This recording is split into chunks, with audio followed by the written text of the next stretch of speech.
All right, Kiss Army, welcome to the KissFAQ podcast. Thank you for giving us your time today and letting us into your head. I hope we don't do any damage. This is a Kiss-related podcast by the board for the board. We hope that you enjoy.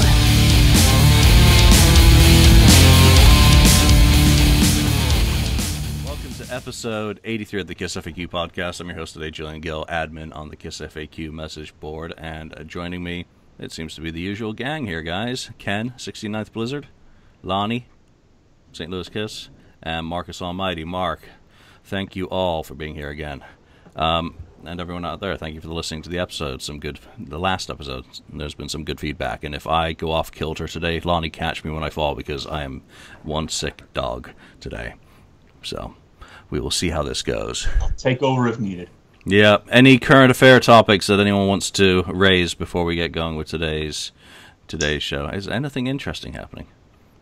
Well, there's been nothing but positive comments about the tour still, so that's good. Yeah. Okay, I saw your attendance statistics. They look good, like average of 82% tickets sold, so that's good.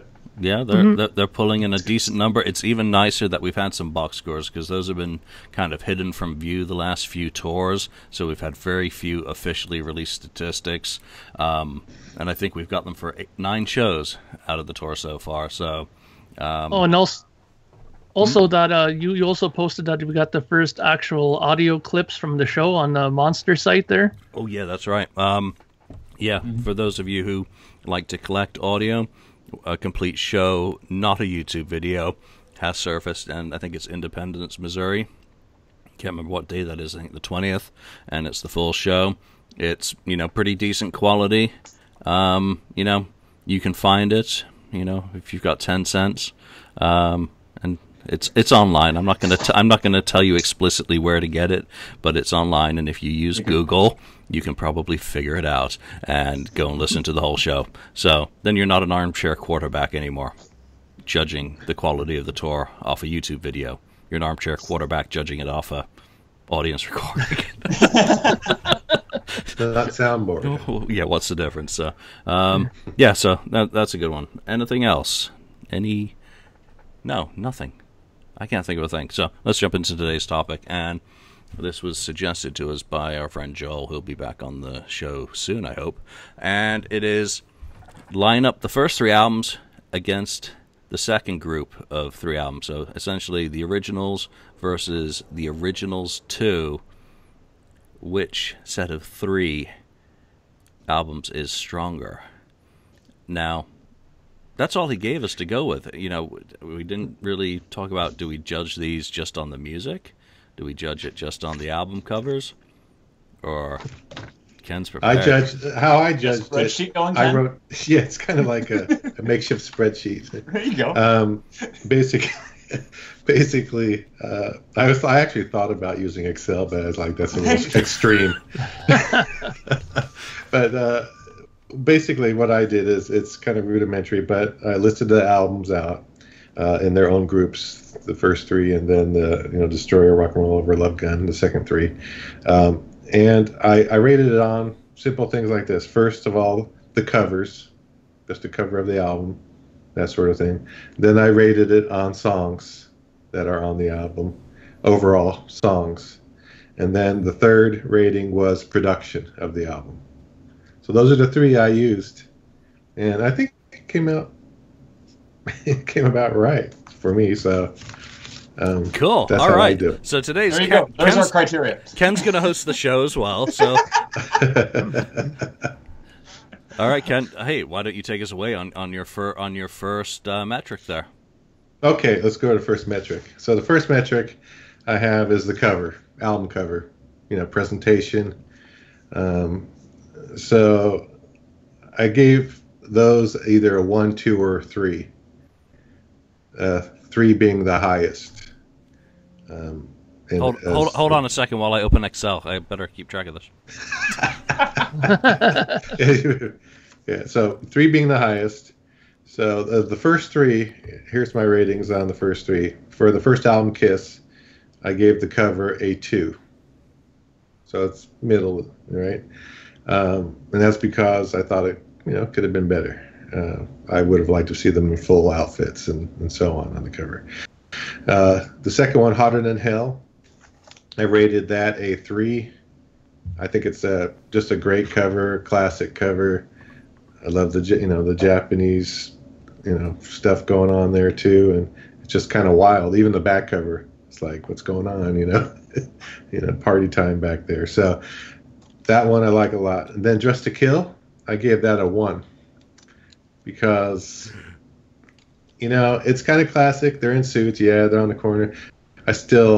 Someone just first coming and looking at that album might say, the heck are these guys, in suits. It doesn't show them with instruments. It doesn't show them in their real costumes.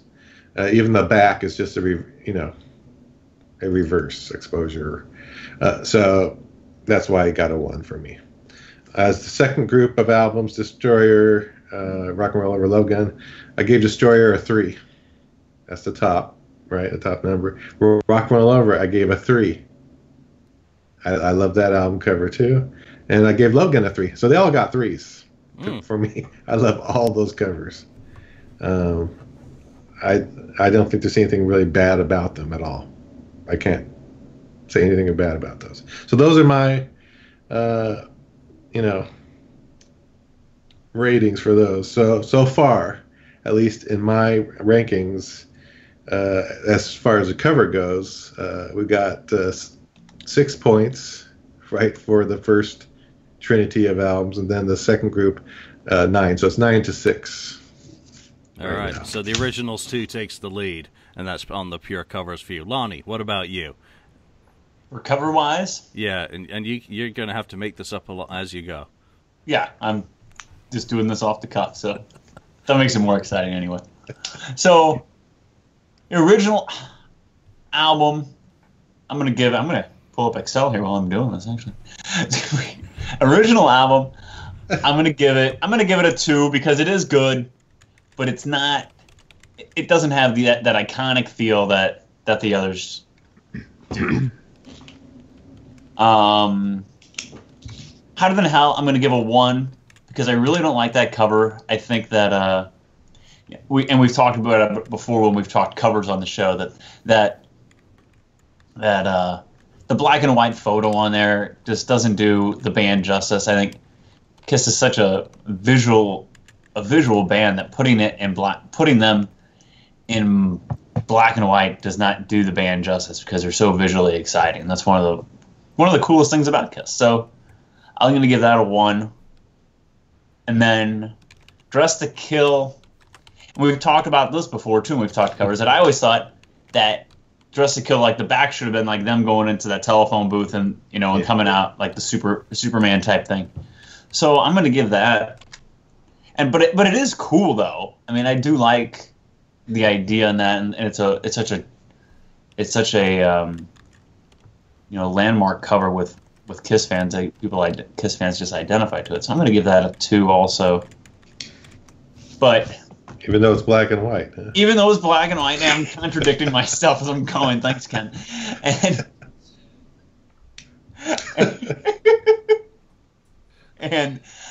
But those next 3 though are so freaking ridiculously good that I have to give all 3 of them 3s because I mean those are hands down as far as presentation goes, and then not only presentation goes with the album covers, but you get into packaging as well. Kiss was really hitting their stride with packaging, with the sticker with Rock and Roll Over, with the Love Gun cap, with the Love Gun album. Presentation wise, all 3 of them, of the second tier of them, all get 3. So I'm kind of locked up with Ken on that as far as packaging goes on the Originals 2. I will give the Originals 2 the nod as far as presentation goes for sure. All right. So what did your first 3 add up to? 4? My first 3 added up to 5.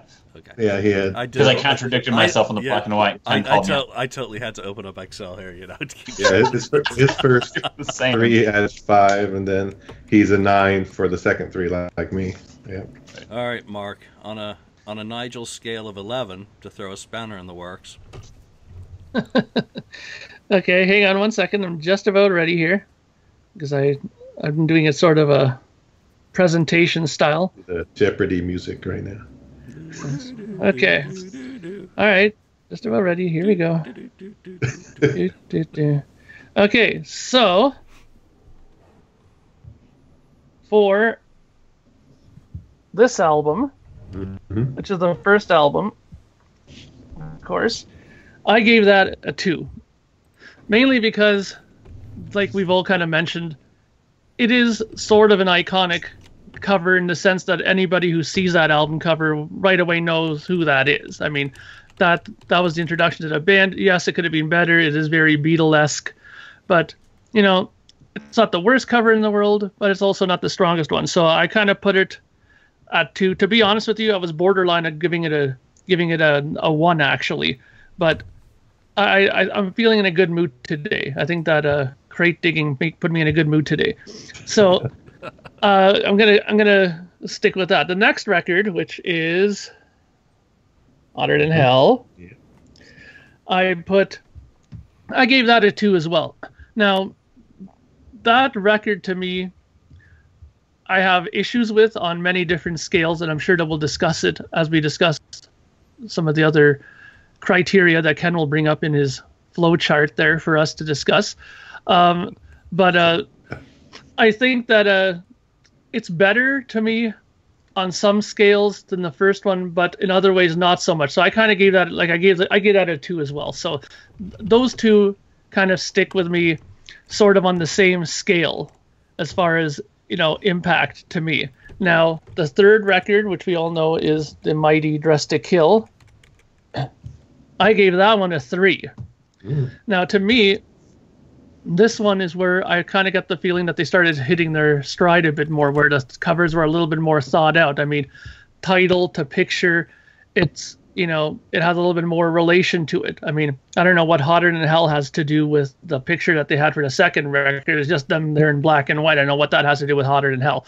But this picture obviously can be taken more in context with the title of the record. So I give that a total 3. It's a top grade, very well done. I like it very much. Now, the next record in the second group, which is Destroyer. Now, I'll be honest. Once again, thank the crate digging, but I was this close to giving this a 1.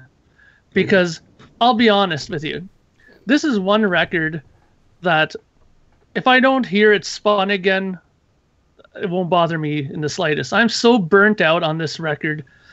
I mean, I know it's a classic. I know they always play all the songs from it, but I mean, come on, man. I mean, how many more times do I got to hear Shout It Out Loud and all the... I mean, at this point, I'm almost willing to hear Rock and Roll All Night at some point, more than some of the songs off of this record. I mean, it just seems to be everywhere. Maybe it's just a regional thing. Maybe, the radio stations in my neck of the woods seem to play Shout It Out Loud in Detroit Rock City every Saturday evening, and it just drives me up the wall sometimes if they don't have anything else in their record collection but that. So I'm going to be nice. I'm going to give it a 2 because I have to admit Ken Kelly did do a great job on it. It is definitely a great image. So I'm going to give it a 2. I definitely think that it's worth the extra point because of the great drawing. Now, Rock and Roll Over, I think this is going to go without saying that you probably already know what I'm going to give this cover. A 3 plus, because Rock and Roll Over is hands down the greatest Kiss album in makeup ever done. And I mean, what more can you say about this record? Universe. I mean, everything about it that's cool is on this image. So I definitely think that it deserves a 3. Okay. So I'm going to leave this one at a 3 and just leave some of my more poignant comments for a bit later. But that just leaves us with Love Gun. And again, this is a Ken Kelly picture. I like this record considerably more than Destroyer, but what's preventing it from getting a 3 in my humble opinion is the fact that there's no body on that girl in the picture there. It's just a floating head. So artistic point taken away for that. Why do you hate Ken Kelly? He's an incompletist. He let art go that was not fully realized. So in my opinion, meet the deadline, I guess. That deserves a smack on the wrist and a point off. So if I'm correct though in my calculations, that gives the first three a 7 and the second group a 7. Ooh, okay. Well, this is going to get interesting for me.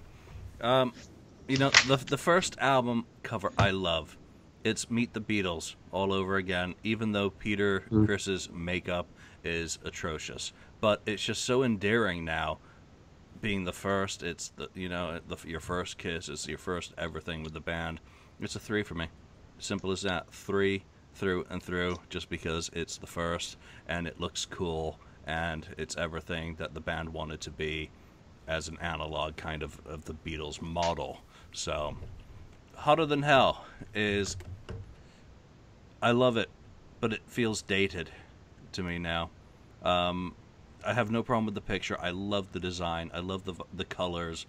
And again, it's something that we've had for 40 years. But I'll just give that a 2. Just because it's, not top-notch in comparison with some of the other ones that I'll get to in a second. Dressed to Kill is one of my least favorite covers. It's a 1. I hope someone's keeping track of my numbers, because I can't freaking talk and add at the same time. Got it. 3, 2, 1. 3, 2, 1. So 6 points on those. But Dressed to Kill, yeah, it works. It's a good album cover. It's good art for what they did with the concept, kind of the suits. And, going on to the embossing of the logo on the original LP issue. It's good. I just don't find it that creative. And, the symmetry is ruined by the missing S on the one kiss. Or maybe the symmetry is maintained. It's artistic license. It's just, one of the necessities of the design. So, least favorite. And again, I think Lonnie mentioned, the greater part of kind of the storyboard of the Superman isn't really in that cover. Second group. All right, I'm going to just keep score quickly there. The second group, Destroyer. I'm kind of a mark on, the overuse of the image. Whereas he may not want to ever hear the music again. I'll listen to the album right now. Simple as that. It's definitely, we'll get into the music. But, the cover, I think I've got to go with 3, just because, again, it's the band's breakout album. And that's a complete cop-out. Do I think it's really a 3? No, I just think I have to go with a 3, because I'll get hated if I don't. So, I'm a chicken. So, Rock and Roll Over, 3. Best album cover. And when Mark said that, I was like starting to, I'm thinking Creatures, but, as the best ever Kiss album cover, for me, it's between those two. But for the original era, which is what we're talking about, it's a 3. Love Gun, it's a 1. I'm not a fan. I'm not a fan of the album in any sense. It's got some great songs in it, but the album cover, I don't think it holds a candle to Destroyer. He had already done the Posed. It doesn't break any new ground. It's just the same shit with a different background. So while it's continuity in some ways, it's just not. Every other album cover up to that point is different. Whether it's the first, which is a photo staged, then the artistic design, and then the photo artistically sepiated, black and white and all that shit. And then you've got the cartoon, you've got the design, and then you've got a repeat. So it's unoriginal. So 7 points for my next group of 3. And then we'll get back, I think we'll go to Ken. I also want to add in a metric that we can talk about if we have time, and that is costumes. And we'll figure that one out when we get to it. All right, Ken, what's next? All right, so next is the category is songs, and how I did this was you work from 10. So we start at a point of 10, and you work back for any, like a deduction. Just 10 because the average amount of songs on the album are 10, but I deduct 1 point back. For every bad song. for a song that I don't care for so much. All right. You know, maybe not classic or something. So like this that. will be easy because we're Kiss fans and we love every Kiss song, right? Almost. Every Kiss fan just loves everything about Kiss. So. Let me put my purple tinted glasses on. Okay, ready. First album, songs. I deducted 1 point. So it's 9. They're going to get 9. And what I deducted Love Theme from Kiss. Gave it I could go without that song. Kissin' Time is on, it was later. I didn't really count it. It's okay song. Their first pressings didn't have it, and then they put it on there after the fact, but I didn't deduct for that one. I think the song's okay. All the other songs great too. So it's just Love Theme from Kiss kind of out of place in my opinion. So that's why I got a 9. Next, Hotter Than Hell. I cut that one back down to 8 for songs. I didn't care for, Mainline's okay. And, actually, I kind of, Coming Home, it's a good song, but I don't know. I just never got into that one so much. It's just me. So my opinion on that. So Hotter Than Hell got an 8. Dressed to Kill next. For songs, it gets a 7. I deducted because of some of the unfinished. It's more of not overall a particular song. It's more unfinished songs, in my opinion. Some of the Genes were kind of unfinished, in my opinion, on the first side. And then, guitar solos missing. So I had to it was kind of, the songs were so short, and they could have, So would you consider Rock and Roll All Night an unfinished song because it doesn't have a guitar solo in it?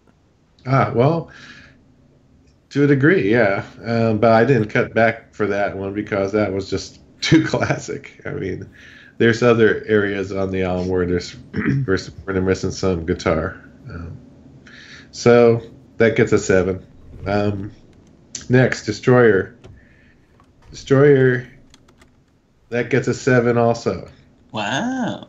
Yeah, because of Sweet Pain. Yeah. Well, Sweet Pain, Beth, it's always been just okay. It's just, it was the hit, but I wouldn't have gone out and bought that for Beth. If I was just first hearing Kiss and I heard that on the radio, I would have said, "Oh my gosh, I got to get that." No, I wouldn't have done it. Right. So Beth, and then Great Expectations would be kind of the other one. It's kind of okay, but it's kind of lacking a little bit for me because I would have rather have had their original demo version actually over that one. So that's a 7. Now Rock and Roll Over. This was close. It almost got a perfect score, but it didn't. It got a 9. Almost got a 10, but See You in Your Dreams is the only one that kind of brings it down a little bit, if anything. I love the rest. I love the rest of the album, all the songs. So that's where that one stands. I mean, I love Baby Driver. I really love that one. Next, so that's a 9. Love Gun. Okay, that one gets a 7 also. That Then She Kissed Me, first of all, there's one right there. Garbage. Yeah. I never liked Hooligan. I never really liked Hooligan. That's another one. I can't remember the other one. That was kind of, maybe it should be an 8. But I put 7 originally, so let's just leave it at that because I can't remember why I put it at 7. So that's it. That's the first 3 and the second 3. So by my math, the originals, the first 3 just edges the second 3, 24 to 23. How about that? All right, I'm gonna go to Mark next this time. Okay, so Kiss, the first album. I'm going to give that an 8. Mainly because I think that this record is probably next to rock and roll over, probably the closest thing to perfection as far as songs go for me. I mean, everything on this record they pretty much play, for the exception of Love's Theme from Kiss, and Let Me Go. What's that last song again? Let Me Know. They don't play that too often live. So those two songs, because they don't play them too often. And I did the same thing like Ken. I'm not really counting Kissing Time because I'm thinking of it from its earliest release, how it was intended to be released, in my opinion. Yeah. So I'm going to look at it from that opinion, and I'm going to say that's 8. I mean, this record is really good, even from a production point of view. Yeah, sure, it could have been better, but for a first attempt at an album, I thought it was pretty good. I've heard lots of other bands that have done first records that have been a lot worse than this, believe me. So this it's pretty good. It's pretty up there. I like a lot of it. The tones are good. So it gets an 8. Hotter Than Hell, I'm going to give that a 5. Because for me, Hotter Than Hell represents everything that they did wrong with the same group of people. I think that a lot of the songs are half-baked. They're like songs like Hotter Than Hell. It sounds like they gave Peter Criss a Valium before he did the drum track on that. It's so slow and monotonous. I was like, oh my God, when I was listening to that, I'm like, is he even awake doing this drum part? Like, come on. I don't think anyone needed to give Peter any Valiums. Probably play slower. He probably had He didn't want to give him any drugs. But yeah, it's just there's not as much memorable material, in my opinion, on this record as the first album. It's just as simple as that. I mean, sure, there's a lot of good songs on here. And yeah, I understand the experiment. They wanted to go try to be a bit more Black Sabbath-y, but I don't think it worked. I think it hampered the sound. They would have been better off even just doing a complete repeat of sound, in my opinion. I think it would have made everything sound a bit better. And, I just think that there would have been less drama with the record, 20 and 30 years later because of it, if they would have just made another sonically good record like the first one. So that's a 5. Drastic Hill, I'm going to give that a 7. Now, the reason why I give it a 7 is kind of the same reason why I think Ken gave his mark, is because some of the songs on there, especially the ones that Gene, did, are not that strong. I also not a big fan of Anything for My Baby. That's not really been a song that I've ever really got into too much. But where it did get some good points from me was, I think that, Neil Bogart and the gang, while Neil Bogart probably didn't do too much except maybe smoke marijuana and say, good job, guys. I think that, Dave Whitman's the real guy who did the good job with them on this, and it sounds a hell of a lot better than Hotter Than Hell, that's for damn sure. And, it's one of those records where when it's done, at least for me, it's so quick that I almost want to hear it again. I mean, it goes by so quickly. It's almost one of those records where they kind of teach you this when you go to like production school. Make them want more, make the song not so long that you bore them, but, just short enough that they want to hear it again, So I'm going to give that a 7. So now comes the part that I'm sure I'm going to get egged for. Destroyer, I'm going to give this a 3. And the reason why I'm going to give this I knew you weren't going to like the song. Okay. Wow, 3. The only reason why I'm giving this a 3 is because I'm going to give it 3 for the only 3 songs that I kind of like on this album still. Okay, and that's Flaming Youth, I still like. I still like Do You Love Me. I haven't gotten totally bored to tears with that song yet. And I still like King of the Nighttime World. Those 3 songs, for me, I still like. But, I mean, the rest of them, yes, I know they're classics. Yes, I know they're great songs. And yes, I know Bob Ezrin did such a great job with them doing these songs. But you know what? I've had enough of listening to them for now. Maybe if you were to do this in, 7 months from now, maybe my mood will have changed and maybe my opinion of the record will have changed. But right now, I don't want to hear it right now. I mean, those 3 songs are good enough. I mean, everybody's saying how great a production job he did with it. I think he did a good job. Obviously, it sounds good, but that to me don't sound like the Kiss that I was, that I would have expected at that point in their career. I mean, getting off of Alive and having such a raw record, and even the records beforehand, they were a little bit more raw and not so polished. There was no pianos on it except for Nothing to Lose. Yes, I know that was on there, but other than that, there wasn't too much gliss and glitter and stuff on it, and I like my Kiss more raw, which gets to Rock and Roll Over, which gets a 10. It is perfect. I don't care that, Love 'Em, Leave 'Em or Baby Driver. I'm sure that's not my favorite song, but as a whole package, from beginning to end, this is the one Kiss record I can look everybody square in the eye and say, I never once in my life skipped this song, lifted the needle up and moved it ever on this record. I love it.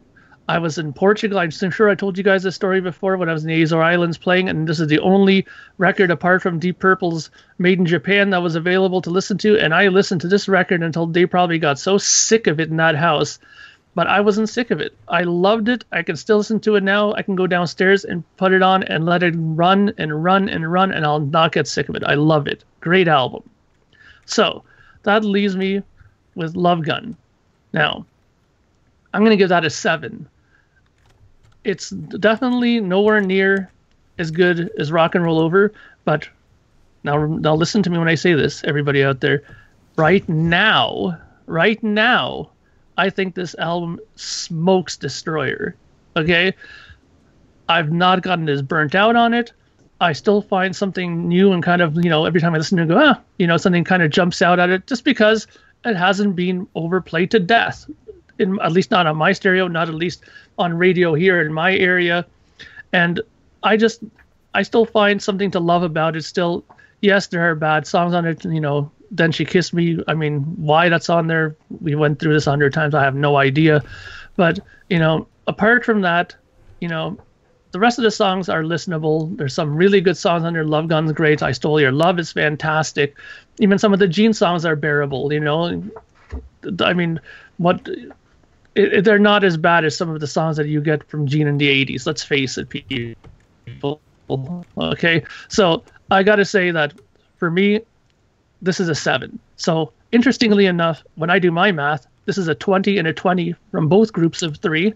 So we have a complete tie still. 27-27 is my total for everything so far. I concur. Lonnie.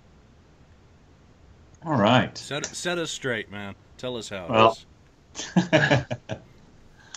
First album is, this, like you guys were saying, they still play basically almost everything off that album except for Love Theme from Kiss and Let Me Know. And Let Me Know is actually probably my top 5 Kiss songs ever.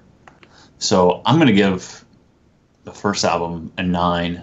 The only song I really don't care for is Love Theme from Kiss. And I'm going to take the same perspective that the other guys took with Kiss in Time, excluding that, taking the album in its original format, the way it was originally meant to be released. So the only song I ever skip off the original album is Love Theme from Kiss. It's just why you put that on there instead of Watching You at the time. It's kind of strange to me, but it's a 9 for sure.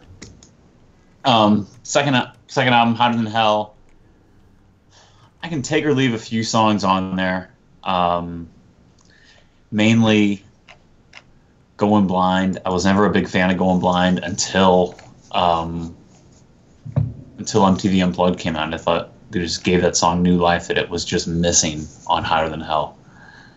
And Mainline, I was never a big fan of. And even I have a third one written down here. Why do I have 7 written down if I can think of 2 bad songs? So I'm going to give it I am going to give it an 8 because song-wise, when you just look at the songs, I mean, I know the production isn't. We've beaten that to death. With production with Hotter Than Hell, but song-wise, I mean, got to choose Parasite, Hotter Than Hell, Let Me Go Rock and Roll. Those are great songs, and I'm a big fan of All the Way. That's a great song in my opinion. It's a very underrated Kiss song in my opinion. And when they did it live in 2004, it just sounded fantastic. But Problem is, only people like us know All the Way, and there's 5 people singing in the whole audience, so I get why they don't play it, but it's a great song. Total freaking buzzkill. No, I know. You were at one of those shows, weren't you? Yeah, when they played All the Way? The Concord show, right? Yeah, Concord. Yeah. Man, I'm a dork that I know that. You just feel the energy just went, whoom. It's a great song, but like 5 people in the whole audience know. Yeah, totally 5 people going nuts, and you're like, oh, you feel like a village idiot. It's like, what the hell? Going to the bathroom.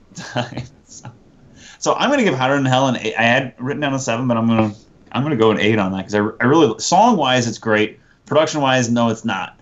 But song-wise, I think it's fantastic. Dress to Kill, I'm giving an 8 as well. I'm giving a little more love for it than the other guys did. The only 2 songs I really don't like on Dress to Kill, and when I say don't like, they're just not up to par with the others, and that's Ladies' Room and Getaway. I really like a lot of the other songs on there. Come On and Love Me, Anything for My Baby, Rock Bottom. Wait a minute. You mean Ladies in Waiting? Ladies in Waiting, What? you mean? You said Ladies' Room. Room. Which is on Rock and Roll Over. Sorry. We That's said all didn't say Rise Your Heart or something Just stupid slip. like that. So, Ladies in Waiting you're talking about, yeah. Right, I'm sorry. Just wait, Lonnie. Ladies in I Waiting. still got to navigate all these song titles, so we might have some gold.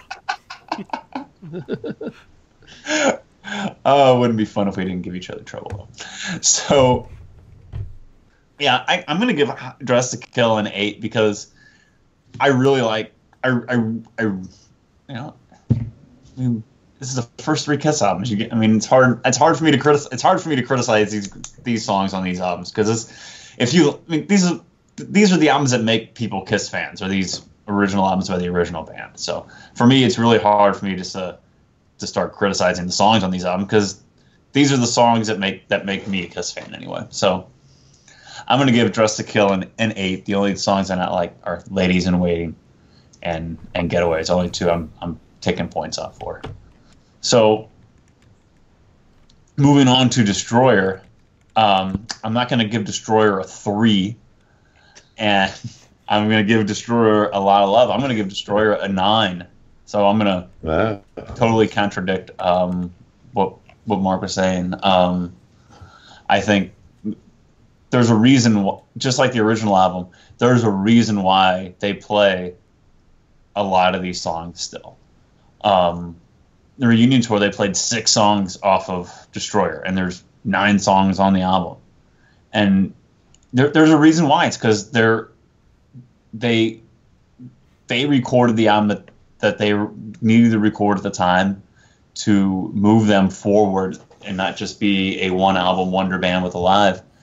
And they are the classic Kiss songs. Detroit Rock City, King of the Nighttime World, Shout It Out Loud, Beth, Do You Love Me? Those are the classic Kiss songs, and there's a reason why they still play them, nonstop to this day. I wish they would play King of the Nighttime World more often than they do, but and they're even playing Flaming Youth now.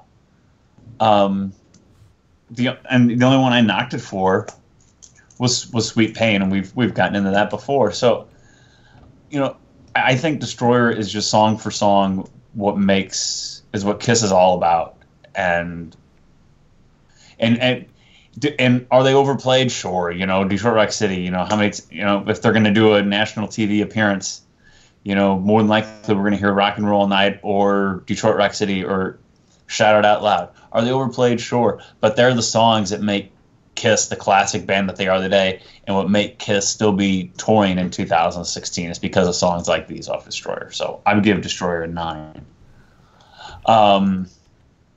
Rock and Roll Over, I would give it, and song-wise, I'm going to give it an 8. Great production, great songs.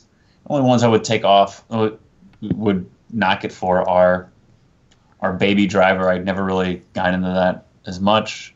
And again, with See You in Your Dreams, I think it's like an unfinished, almost filler on there for 2 minutes and 30 seconds. So, but again, classic songs, great songs, what makes Kiss Kiss. So, an 8 for Rock and Roll Over. And then Love Gun, you know, not as much for Love Gun. I'm going to give Love Gun, I'm going to take off. Oh.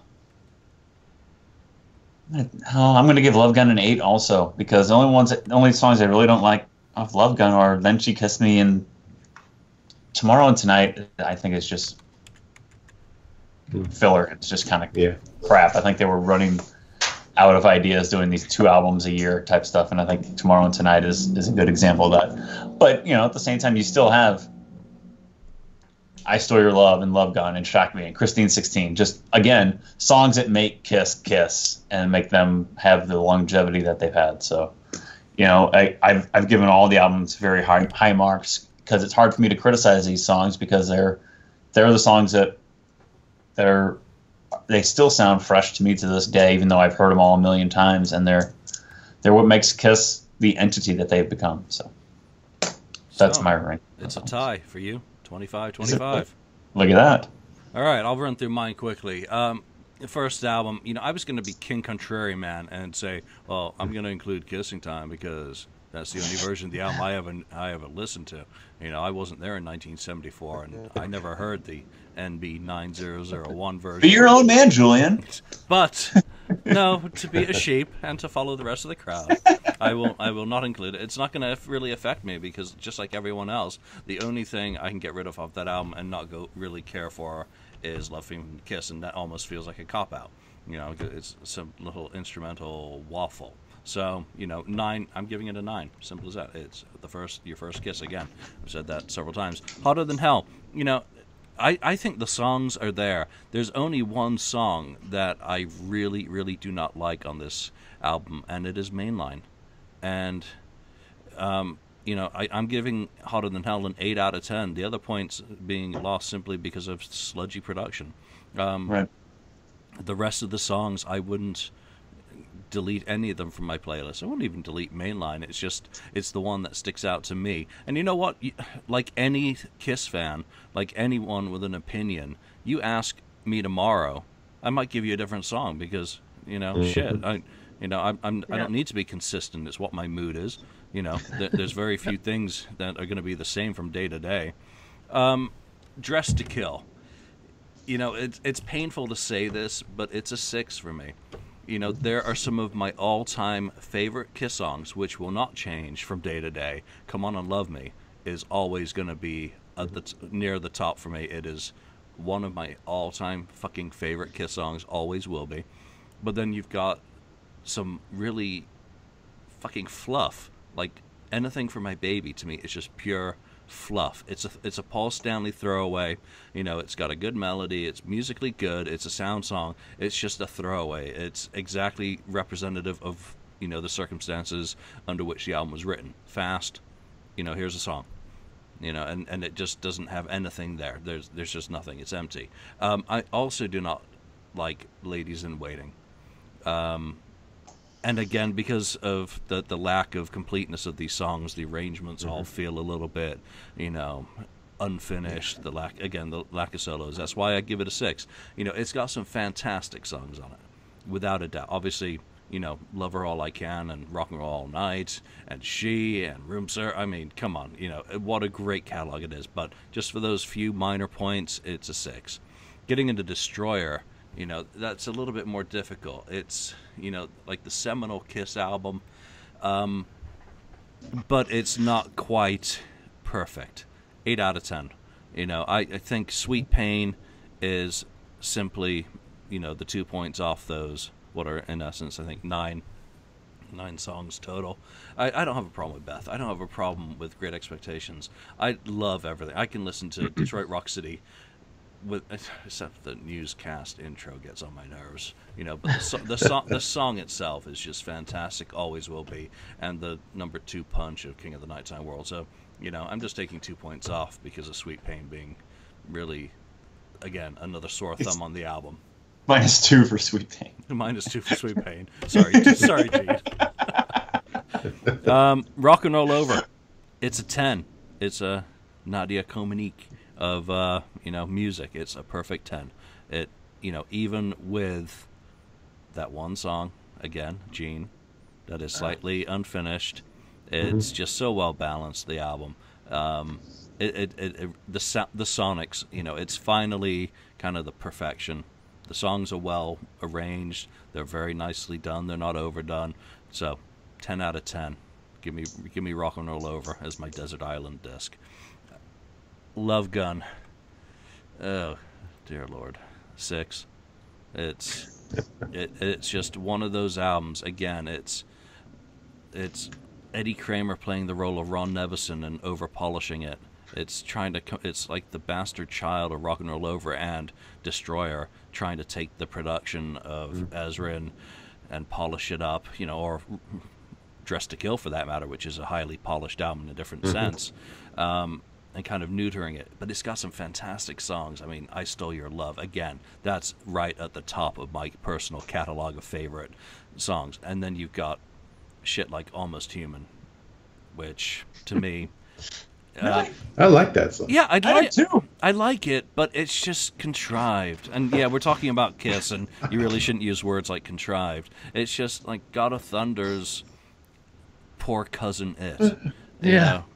It's like it's like God of Thunder's poor cousin It. It's like For all of you who don't know, that's when Adam's family.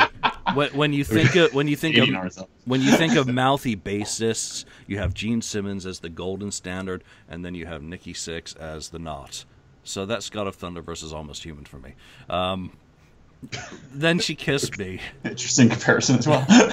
Yeah, it could have used Blackie Say Nikki Lawless, but Sixx is almost human. no, Okay. Nikki Sixx is almost at Gene Simmons' boot level. Then She Kissed Me is dreadful. Got Love for Sale that's one of those 50-50 songs. Sometimes I like it and sometimes I skip. So taking it all together with the sonics again, if it sounded like Rock and Roll Over, it'd be a damn sight better album. And Eddie just didn't get it on that one. Maybe it's, who cares? It doesn't matter. 6 out of 10. Yeah. Before we move on. So 9 plus 8 plus 6. Oh shit, I got to do math. 23 for the first. Yeah, 23 for the originals versus 24 for the originals too. So obviously, Wow. rock and Roll Over skews my metrics. Not often you get to say that in a Kiss podcast. Right. Fucking, Don't say you excuse. fucking complete geeks. Don't say The next- excuse.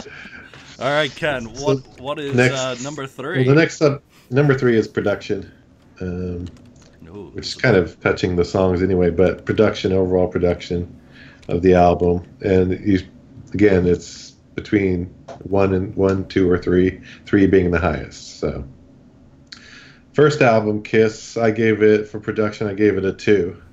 It's not the greatest production in the world sound-wise. I would have liked a little bit more live sound, right? Live sound to it, but it's not bad. It's not horrible either. So I gave that a 2. As for Hotter Than Hell, I gave that a 1 because that was just missing the mark as far as production. It's just too sludgy. They really messed that one up. I mean, that could have been quite a lot better too. Even if it was the Kiss sound or of the first album, it would have been made it a lot better.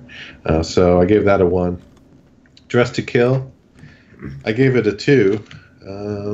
It's kind of a medium range. I like the slickness of it, but then it's it's missing again a little bit of that maybe live feel that I more like more on for Kiss. But it's not bad, but it's just a little bit too slick. If it would have been less slick, a little bit more raw, I probably would have given it a 3.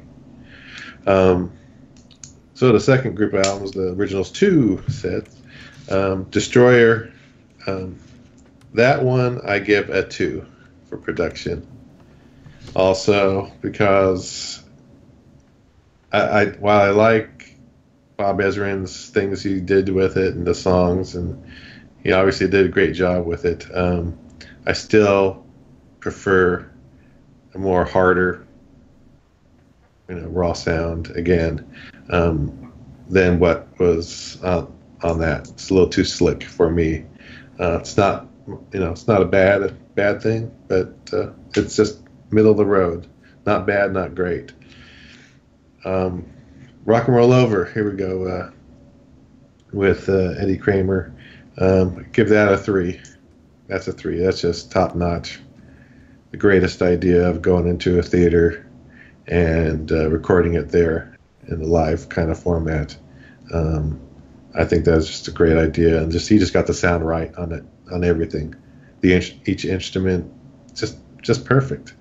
It just works so great. So that's a 3. And then Love Gun. Love Gun is a drop off. I gave that 2. I don't find it horrible production, but man, it's just a little bit more, in the way of getting towards Rock and Roll Over. It would have been, like Julian said, it would have been a lot better had it been produced by, or like Rock and Roll Over, that sound. So those are my numbers. All right. So what do they add up to? Because I missed your first 3, 5. Thank you. And second, 7? 7. All right, Lonnie. Well, I'm thinking I'm going to echo pretty close to what Ken said. The first album, I'll give it a 2. I think it's close to being a 3. I wish it would have been I wish the production would have been a little bit better to give them a little bit better of a sound of what the band, to be representative of what the band sounds like live.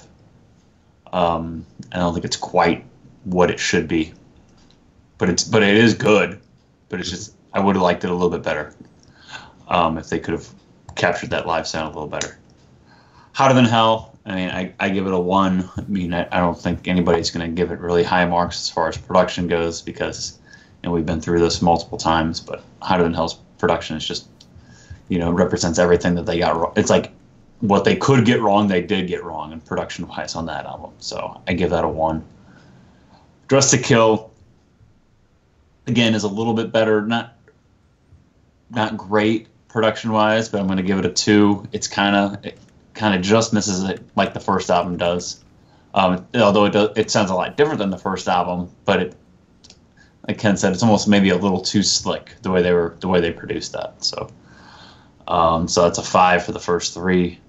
Destroyer, production-wise on Destroyer, I give that a 3. I really like. And it's because I'm a big fan of Bob Ezrin too. I really like not only what he did with Kiss, but I like what he did with Alice, and I love his production on Destroyer. I think it's fantastic, and you can say what you want about it. I think it's great the way he did it. Even just everything, just blending those songs together from Detroit Rock City right into King of the Nighttime World, and the sound, with the sound with Do You Love Me, the way it fades off with the bells and then into the rock and roll party. I just think it's fantastic. I think Bob just did everything perfect on Destroyer. Rock and Roll Over, I'm going to give it a 3 also, because I don't think anybody's going to give Rock and Roll Over poor production marks, because that's the best sounding album, maybe outside of Revenge, in my opinion. It's the best sounding Kiss album, production wise. Maybe, and it's almost made me give Destroyer a 2 because Rock and Roll Over's production is so good, but I'm still going to give Destroyer a 3. And Love Gun, again, I don't know why you got it right finally with like a live sounding Kiss studio album. Why you deviated from that, I can't quite figure out. So I will give Love Gun's production a 2, because it's great and they sound great. Like I Saw Your Love sounds great, but it's just too polished, and Kiss getting, I guess, too big at the time and too slick. So I'm gonna give that a 2. So I guess mine comes out to a 8. Original 2 that still love production wise. All right. Mark. Okay. So the first record, Kiss, I'm going to give that a 2. Like I was saying before, I think that this is a really good attempt at a first record. I think the production is actually pretty good on this record, all things considered. I mean, it also shows what having the songs prepared performance-wise can do to help with production. It also showed what going in and doing pre-production with the actual producers could do to help make it sound better, because they did demo the songs together and kind of got an idea and a feel for it and maybe what they could do to make it sound a bit better. And, you know, this is another example of a album for all you people out there recording records. This was done on 16 track. Like, 16 track guys did this record. It sounds fantastic. So don't ever say that you can't make a good record on just 16 tracks, because you can. Okay, so Hotter Than Hell, I gave it a 1. And like we all said before, we went through this 100,000 times, why we all think it doesn't sound good. We know why it doesn't sound good. Too much fiddling and faddling around. You know, Richie Wise claims there was monitors in the studio replaced every 2 days, you know, so he has his reasonings and the band have their reasonings. But overall, the final outcome is just not good. It took songs that were decent and made them sound hard to listen to. It was very drudgy.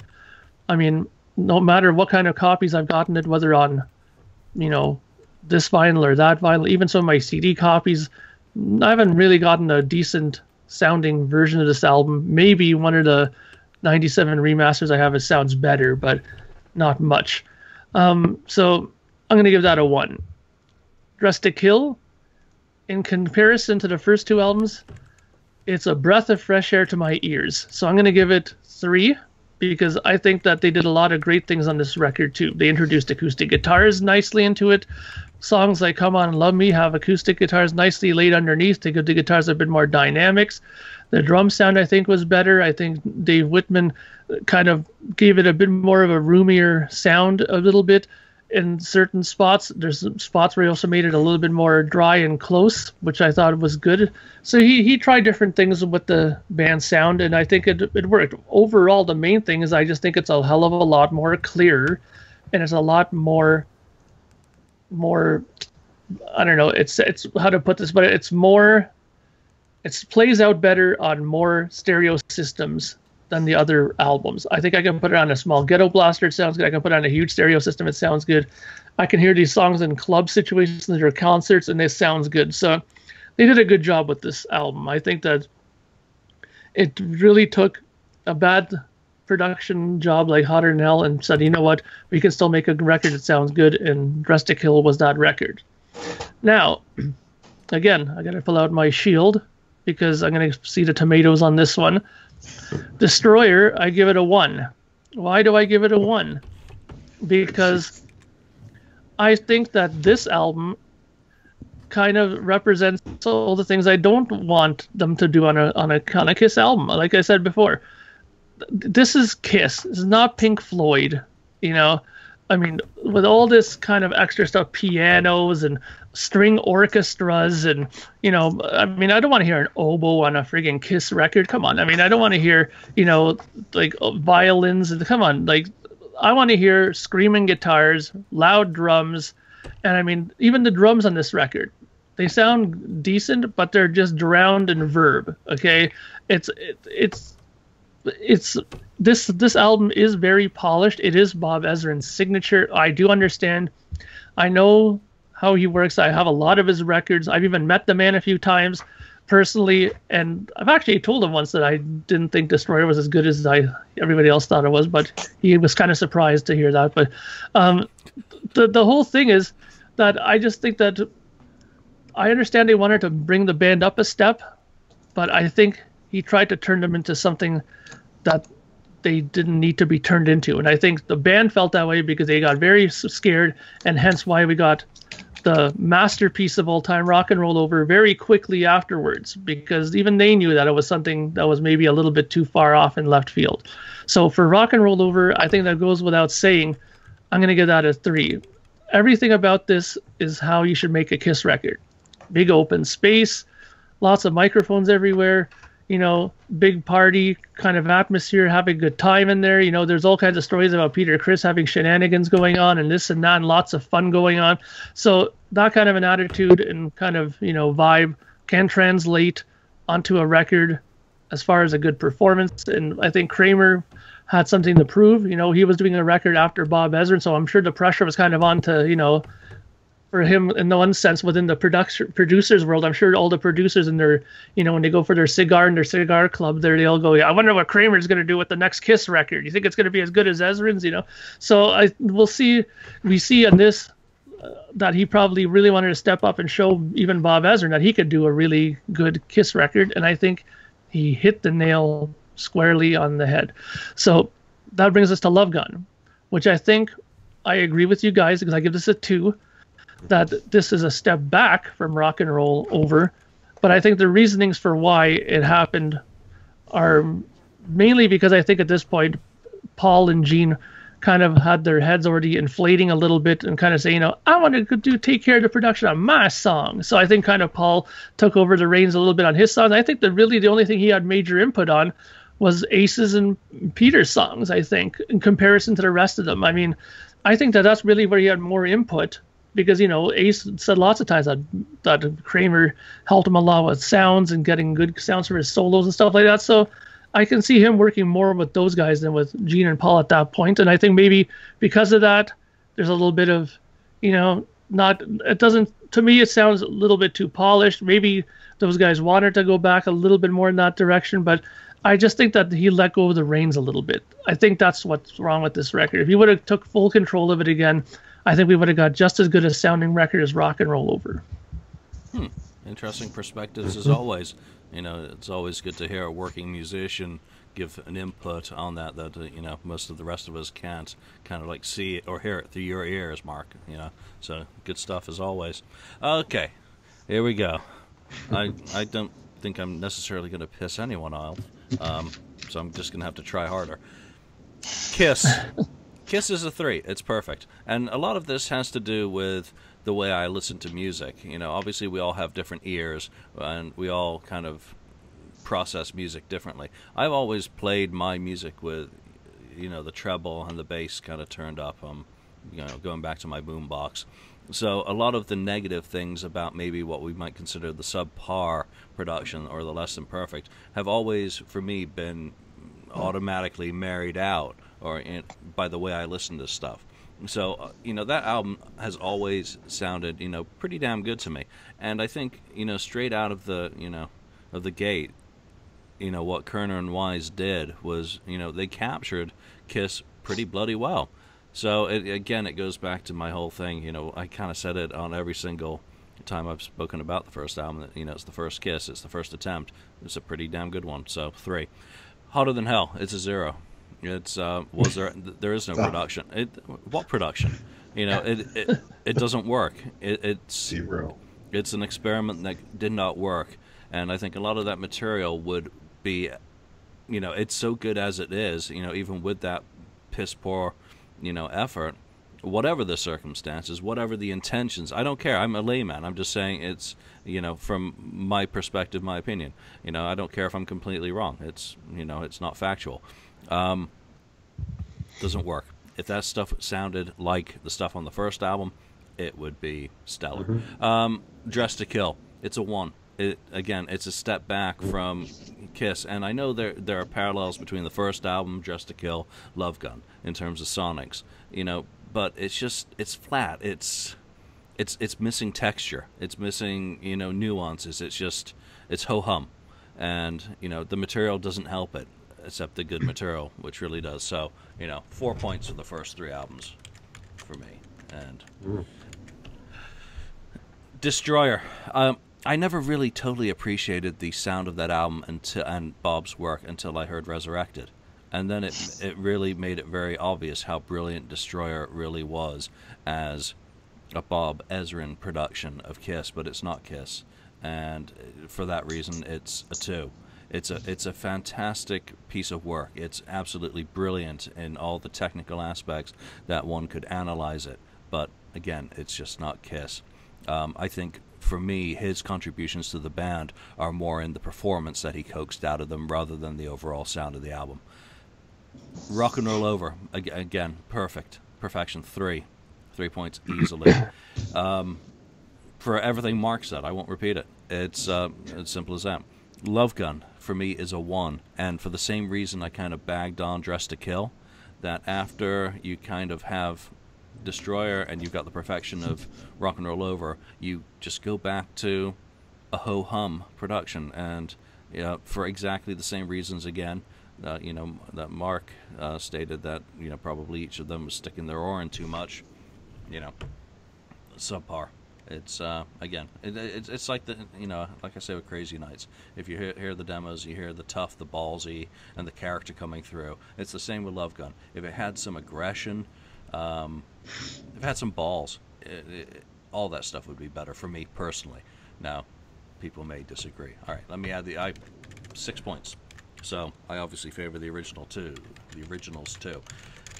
Now we're just over an hour. Do we want to do costumes, or do we want to just call it here because we've got a clear winner?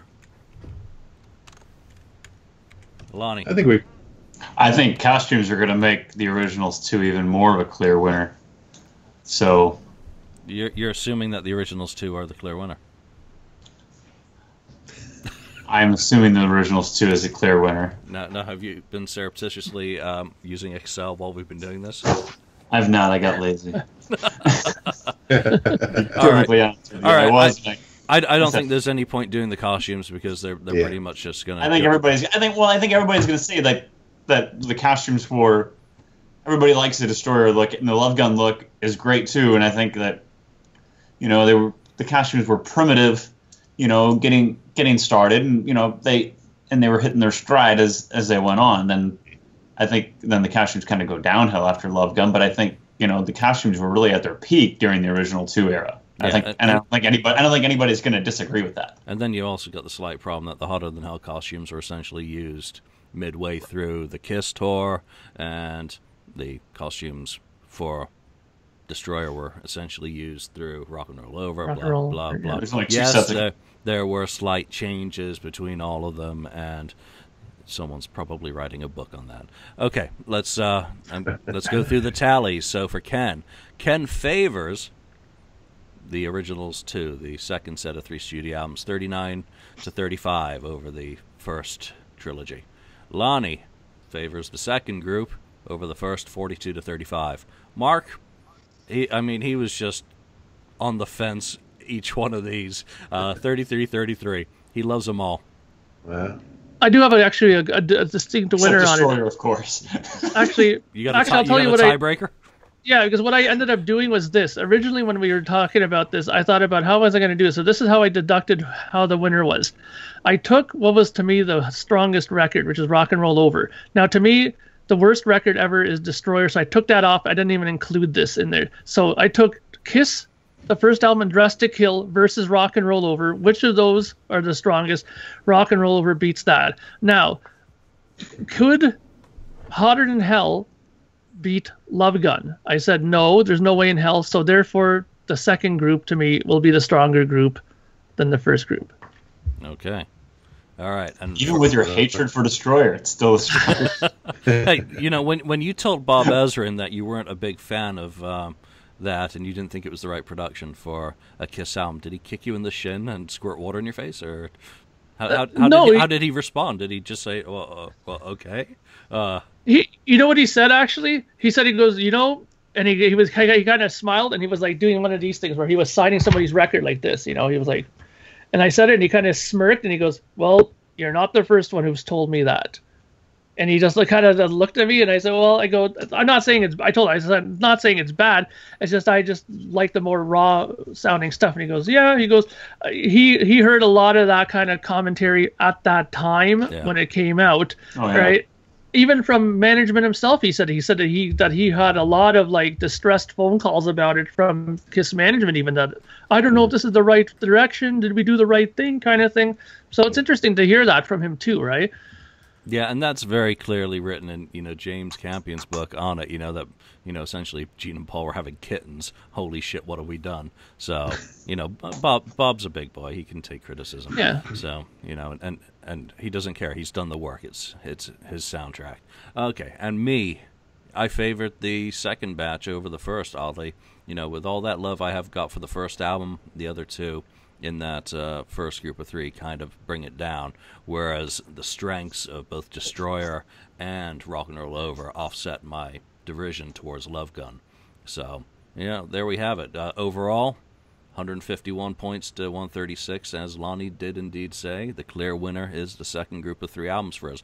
But what do you listeners think? I mean, you can come up with your own metrics and kind of figure it out. We went through the covers, the songs, and the production just in a quick and dirty manner.